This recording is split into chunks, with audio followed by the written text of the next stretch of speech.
പണക്കാർ കാശുള്ളവർക്ക് എന്തായാലും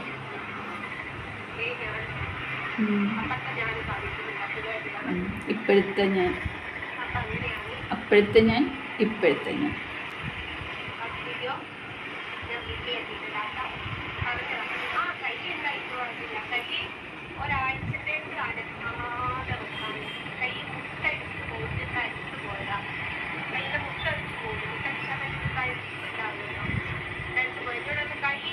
അടിച്ചു പോയി.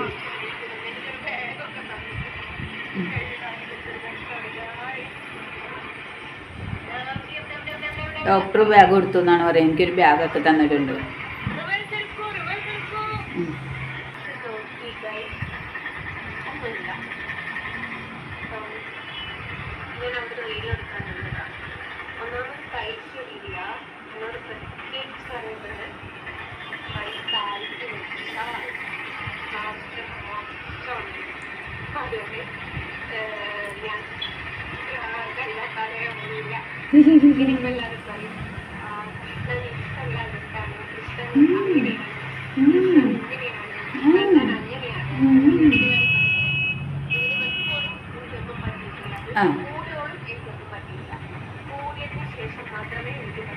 Not the point.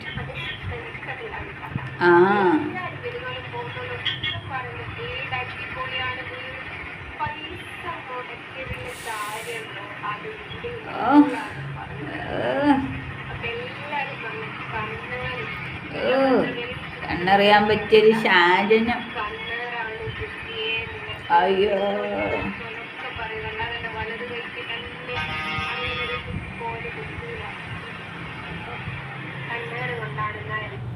വലത് കൈക്ക് തന്നെ അങ്ങനെ ഒരു കോല് കുത്തൂല, കണ്ണേറാണെന്ന്. ഇപ്പം മനസ്സിലായില്ലേ എല്ലാം? ഒന്നുകൂടി കേൾക്കാം.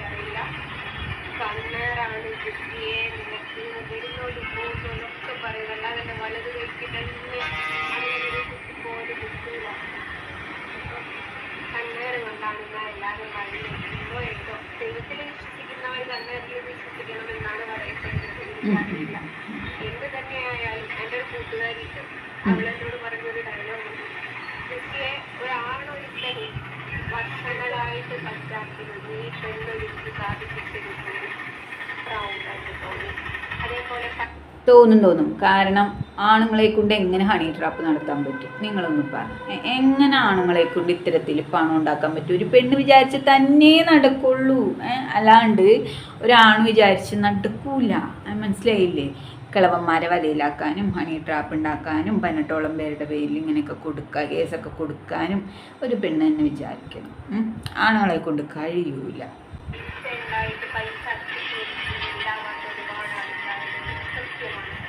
പൈസ ഉള്ളത് കൊണ്ട് തന്നെ ഒരു വീടാവണമെന്നില്ല. പക്ഷെ പൈസ എന്താ പറയുക, എന്തെങ്കിലും എനിക്ക് ഒരു രീതി വർദ്ധിക്കുന്നു. ഒരാളുടെ സ്വപ്നമാണ് ഒരു വീട്. ആ സ്വപ്നം എനിക്ക് സാധിപ്പിക്കാൻ പറ്റിയിട്ടുണ്ട്.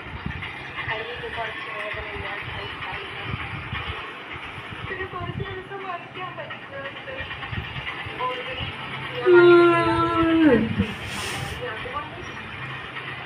എനിക്ക് കിട്ടിയ ശിക്ഷയാണോ എനിക്കറിയില്ല. എനിക്കൊണ്ടേ ഇങ്ങനെയുണ്ട്. മടി പിടിച്ചു പോയാൽ പിന്നെ എനിക്ക് എന്തെങ്കിലും വയ്യാണ്ട് നാളെ കിടന്നോന്നുള്ളൊരവസ്ഥയിലാണ്. അതുകൊണ്ടാണ് എനിക്കറിയില്ല. ഞാൻ അതേ പറഞ്ഞിട്ടുണ്ട്, കുറച്ച് കാലത്തോട് എൻ്റെ റിലീസൊക്കെ എടുക്കുന്നില്ല. കാരണം കുറച്ച് കാലം ഞാനിന്ന് റെസ്റ്റ് എടുക്കും, എന്നതിന് ശേഷം വീണ്ടും വര തുടങ്ങുന്നു ഞാൻ പറഞ്ഞിട്ടുണ്ട്. അപ്പം അച്ഛൻ നല്ലോണം സ്വസ്ഥതല റെസ്റ്റ് എടുക്കാനുള്ള ഒരു മറ്റും പാപ്പം എനിക്കറിയില്ല.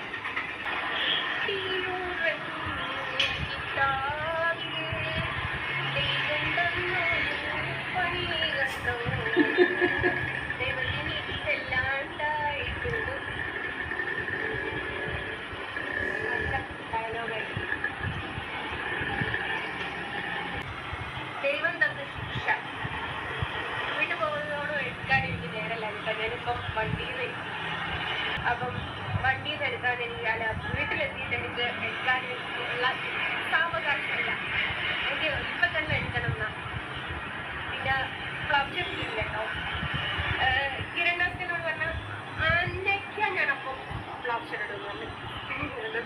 ഡോക്ടറെ വീട്ടിൽ വിളിച്ച് അങ്ങനെ കംപ്ലൈൻറ്റ് കൊടുക്കാം. അപ്പോൾ അതായത് ഏതോ കോലൊടിക്കാൻ വേണ്ടിയിട്ട് ഏതോ ഒരു കോലുമ്മ കയ്യും കുത്തി വീഴുന്നു. എന്നിട്ട് ഈ പുള്ളിക്കാരി ഡോക്ടറെ എങ്ങനെ കണ്ടിട്ടുണ്ടാവും അന്ന് രാത്രി തന്നെ. അപ്പം പിറ്റേ ദിവസം ഫംഗ്ഷൻ ആയതുകൊണ്ട് ഈ പുള്ളിക്കാരത്തിക്ക് പ്ലാസ്റ്റർ ഇടാൻ പറ്റൂല. അന്നവർക്കുടെ മുമ്പിൽ നാണക്കേട്, പിന്നെ നാട്ടുകാരറിയും, ഞങ്ങളറിയും. അതുകൊണ്ട് പുള്ളിക്കാരി പ്ലാസ്റ്റർ വേണ്ടാന്നും പറഞ്ഞിട്ട് അങ്ങ് പോന്നിട്ടുണ്ടാവും. എക്സ്റേ എടുക്കാൻ പറഞ്ഞിട്ടുണ്ടാവും ഡോക്ടർ. എന്നിട്ട് പിന്നീട് കൈക്ക് വേദന കൂടി അപ്പം 4-ാം തീയതി എങ്ങാണ്ട് പോയി കാണിച്ചിട്ടുണ്ടാവും. അപ്പോൾ ഡോക്ടർ മസ്റ്റായിട്ടും പറഞ്ഞിട്ടുണ്ട്, കംപ്ലൈൻറ്റ് ഉണ്ട്, പ്ലാസ്റ്റർ ഇടണം എന്ന് പറഞ്ഞിട്ടുണ്ട്. എന്നിട്ടും പ്ലാസ്റ്റർ ഇടാതെ, പ്ലാസ്റ്റർ ഇട്ട് കഴിഞ്ഞാൽ നമ്മളൊക്കെ കാണുമല്ലോ, പ്ലാസ്റ്റർ ഇടാതെ ഈ വക വേഷം കെട്ടി നടക്കാണ്.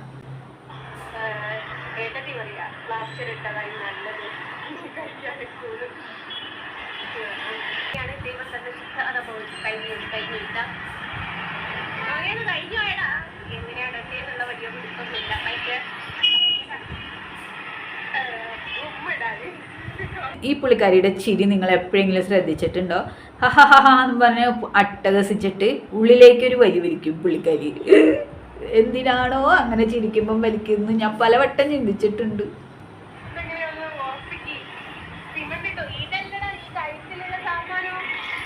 സാമാനോ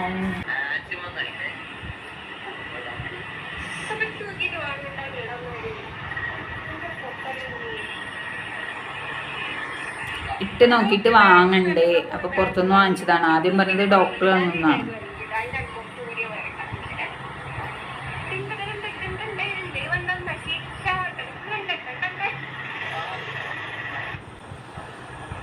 എന്താ സംശയം? ദൈവം തന്ന ശിഷ്യ തന്നെ.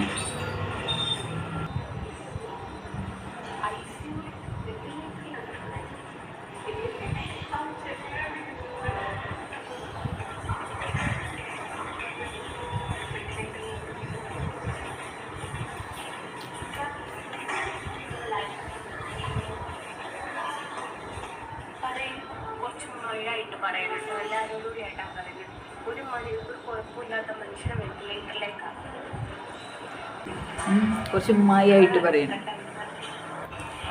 വെന്റിലേറ്ററിൽ നിന്ന് റൂമിലേക്ക് മാറ്റി ആശാന.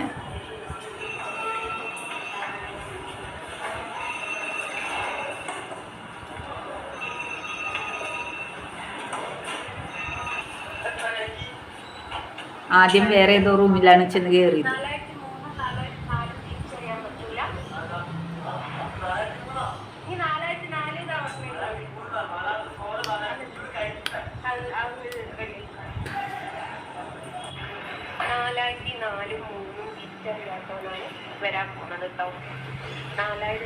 കേട്ടല്ല, ഈ 4-3 തിരിച്ചറിയാത്തവനാണ് വീട്ടിൽ കൂടെ ഉള്ളത്.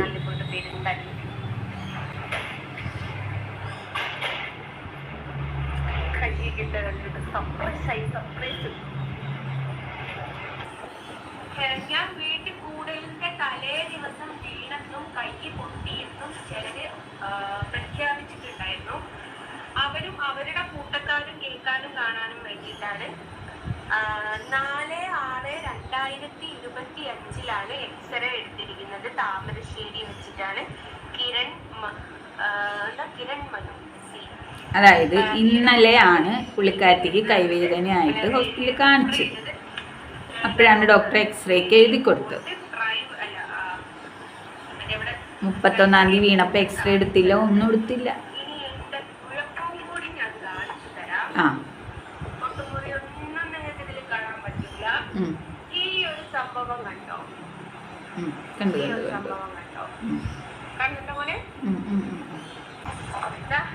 ഇവിടെ ഈ ഒരു കറുത്ത സംഭവം എന്ന് പറയുന്നത് ബ്ലഡ് ക്ലോട്ട് ആയതാണ്. അപ്പൊ കൈ ഇങ്ങനെ അടിച്ചു പോയ സമയത്ത് ബ്ലഡ് ക്ലോട്ട് ആയതുകൊണ്ടാണ് ഈ പെയിൻ ആ നീരിറങ്ങിയതാണെന്ന് പറഞ്ഞതാണ്. കാണിച്ചതിന്റെ സഹിത പല പ്രിസ്ക്രിപ്ഷൻ സഹിതം ഇതാക്കുന്ന. അപ്പോൾ ഇതിനു മുമ്പ് ഈ പുള്ളിക്കാരി എൻ്റെ കൈക്ക് ഒരു കുഴപ്പവുമില്ല എന്ന് പറഞ്ഞ് ഇവിടെ കിടന്ന് തുള്ളിച്ചാടിയ വീഡിയോ നിങ്ങൾക്ക് കേൾക്കണ്ടേ? കേൾപ്പിച്ചുതരാം. അതാണ് കേൾക്കേണ്ടത് മക്കളെ, കേൾക്കേണ്ടത്. അതായത് ഗൈസ്, സമയം വളരെയധികം ശരിയില്ലാത്ത സാഹചര്യത്തിൽ കൂടിയാണ് ഞാൻ കടന്നു പോകുന്നത്. അപ്പൊ ഞാൻ പറഞ്ഞല്ലോ, എനിക്ക് എല്ലാ വിശേഷങ്ങളും എൻ്റെ കൂട്ടുകാരി എനിക്ക് ഇപ്പൊ അവൾ എന്നോട് ചോദിച്ചു, എടാ നിന്റെ കൈക്ക് എന്താ പറ്റിയ? നിന്റെ കൈക്ക് എന്താ പറ്റി? നിന്റെ ഈ പാലക്കൽ അമ്മായി നിന്റെ കൈ പൊട്ടിയതായിട്ട് പറഞ്ഞു. ഞാൻ ഭയങ്കര ആക്ടിങ് ആണ്. എടുത്താണോ എടുത്താണോ ചോദിക്കാൻ കൈ കഴിഞ്ഞ പറ്റിയേ കളിക്കില്ലേ? ആ പെട്ടെന്ന് പറഞ്ഞാൽ അതായത് നിർത്താൻ പറ്റില്ല. എന്താ അഭിനയം എടി, സിനിമയിലൊരു കൈ നോക്കണേ. ബാലൻസ് കൊടുത്തതാണ് ഈ പൊട്ടിയ കൈ ഞങ്ങളെ നാട്ടിലേക്കുക പ്ലാസ്റ്റർ എന്ന് പറഞ്ഞിട്ടുള്ള സാധനം ഇട്ടിട്ടാണ് പൊട്ടുള്ള കൈ.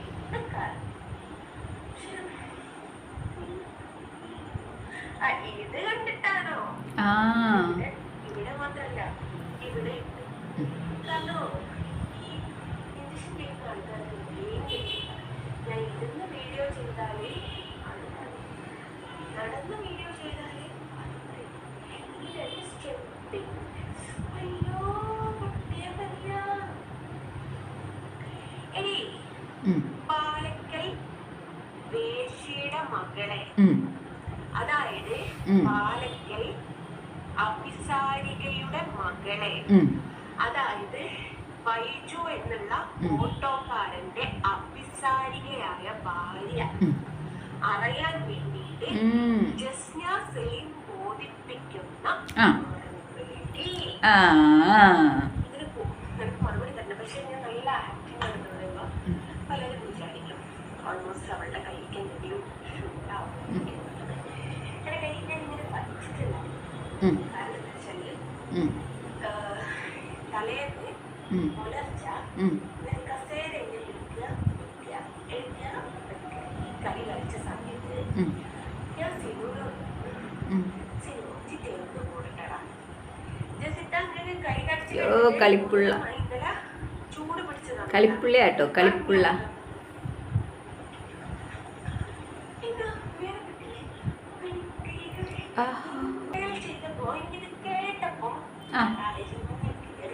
അയ്യോ,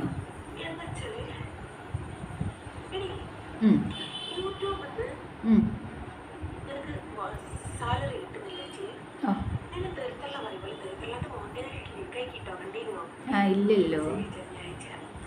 അപ്പം യൂട്യൂബിൽ കിട്ടുന്നില്ലെങ്കിൽ ബൈജുവിന് കൊടുത്തതുപോലെ തന്നെ ബൈജുവിനോട് സഹകരിക്കുന്നത് പോലെ ബൈജു തന്നെയല്ലേ അടി എട്ടിയുടെ പേര് എന്നോട് സഹകരിക്കുന്നത് പോലെ തന്നെ അടുത്ത വീട്ടിലെ രാഘവനോടും ദിനഭാകരനോടും അനാരനോടും സഹകരിച്ചാൽ നിനക്ക് ആവശ്യമുള്ള പണം കിട്ടും.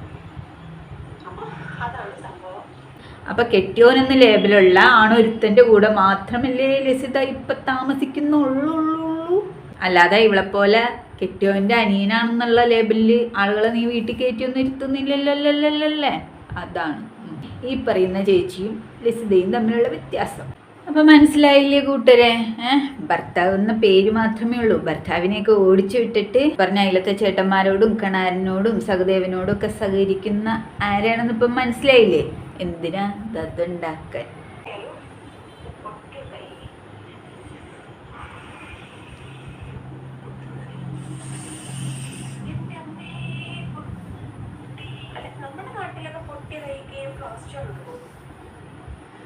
ഇടും ഇടും ഇടും.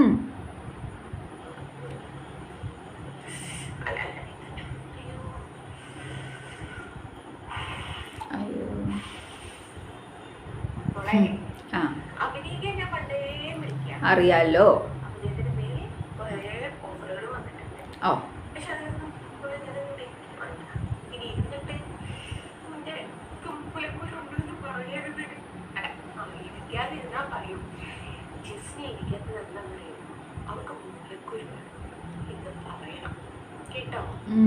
പാലക്കലെ അഭിസാരികയുടെ മകളെ കേട്ടല്ലോ. അഭിസാരികളായിട്ട് ഇവിളെയൊക്കെ നിന്റെ തള്ളയാണ്. പിന്നെ മാളത്തുനിന്ന് ഇറങ്ങി വരുന്ന മറുപടി തരണം. എല്ലാരും കേട്ടല്ലോ. ഇവളെയൊക്കെ എന്തു മറുപടി പറഞ്ഞാലാ കൂടുതലാവുക? ഞാൻ പറയണതൊന്നും ഒരു കൂടുതലല്ല, അതിലും വലുത് പറയണം. ഒക്കെ ഇവക്ക് കൃത്യമായിട്ടുള്ള മറുപടികൾ തന്നെയാണ് കൊടുക്കുന്നത്.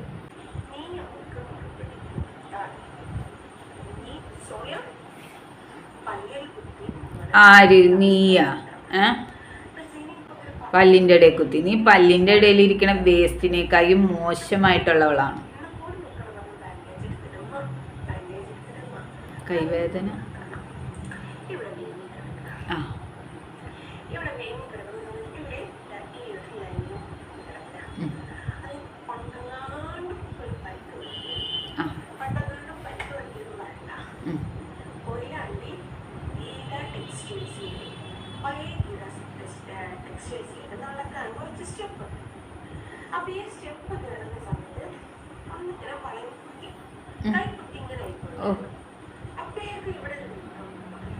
അപ്പോഴത്തേക്കും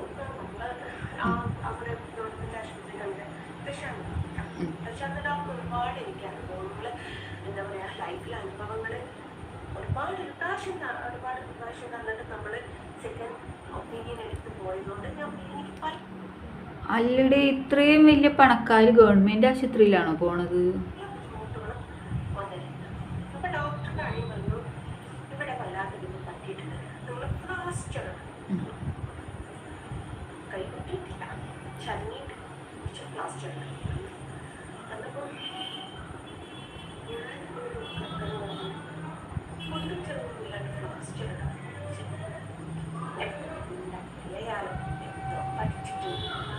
എന്ന് പറയുന്ന സാഹചര്യത്തിലേക്ക് അത് 13 വർഷത്തിന്റെ പുറത്തായി ഞാൻ ഇതിന്റെ ട്രീറ്റ്മെന്റ് എടുക്കുന്നത്. ഈ അടുത്ത കാലത്ത് പോലും ഞാൻ ട്രീറ്റ്മെന്റ് എടുക്കുന്നത്. ഇത് ജൂൺ 2-ാം തീയതി വന്ന വീഡിയോ ആണ് കേട്ടോ, പ്രത്യേകം ശ്രദ്ധിക്കണം. ജൂൺ 31-ാം തീയതി പറയുന്നത് മതമില്ല എന്നാണ്.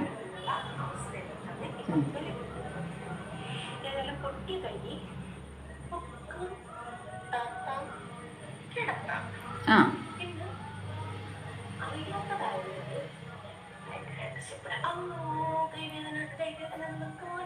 എന്താ വിളിച്ച? അല്ലോന്നല്ലേ?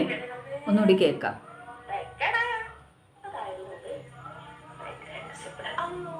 ആ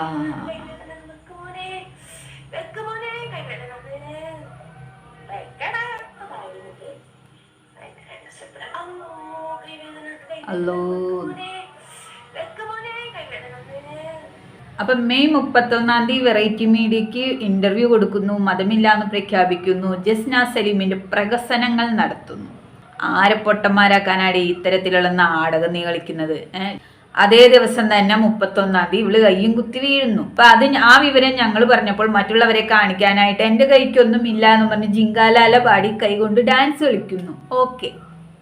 ജൂൺ 31-ാം തീയതി രാത്രി എങ്ങാനും പോയിട്ട് എന്തോ ഒരു ഡോക്ടറെ കണ്ടിട്ടുണ്ട്. അപ്പൊ എന്തെങ്കിലും എക്സ്റേയോ പ്ലാസ്റ്ററോ ഇടാൻ പറഞ്ഞിട്ടുണ്ടാവും. ഇവര് പിറ്റേന്ന് ഫംഗ്ഷൻ ഉള്ള കാരണം അത് സമ്മതിക്കാണ്ട് ഇവര് പോന്നിട്ടുണ്ടാവും. അതാണ് സംഭവിച്ചിട്ടുള്ളത്. അപ്പൊ അത്യാവശ്യം എന്തെങ്കിലും അപ്പോഴത്തെ വേദനയ്ക്ക് ഉളുക്കിനോ എന്തെങ്കിലും ഉള്ള മരുന്നോ കാര്യങ്ങളോ ഒക്കെ കൊടുത്ത് വിട്ടിട്ടുണ്ടാവും. അപ്പൊ നിങ്ങൾ ഓർക്കണം, 31-ാം തീയതിയാണ് മതമില്ല എന്ന് പ്രഖ്യാപിച്ചിരിക്കുന്നത് ഈ സ്ത്രീ.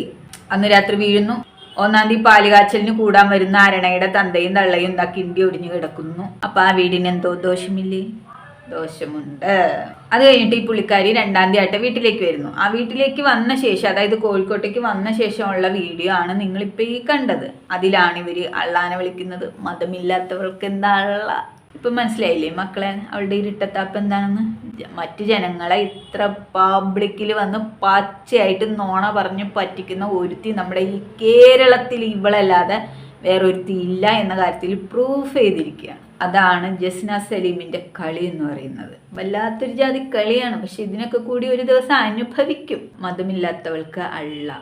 കണ്ണൻ തന്ന വീട്ടിൽ അള്ളാന്റെ സുബ്ഹി നിസ്കാരം. അടിപൊളിയല്ലേ? ജാതി ഊടായിപ്പാണ്.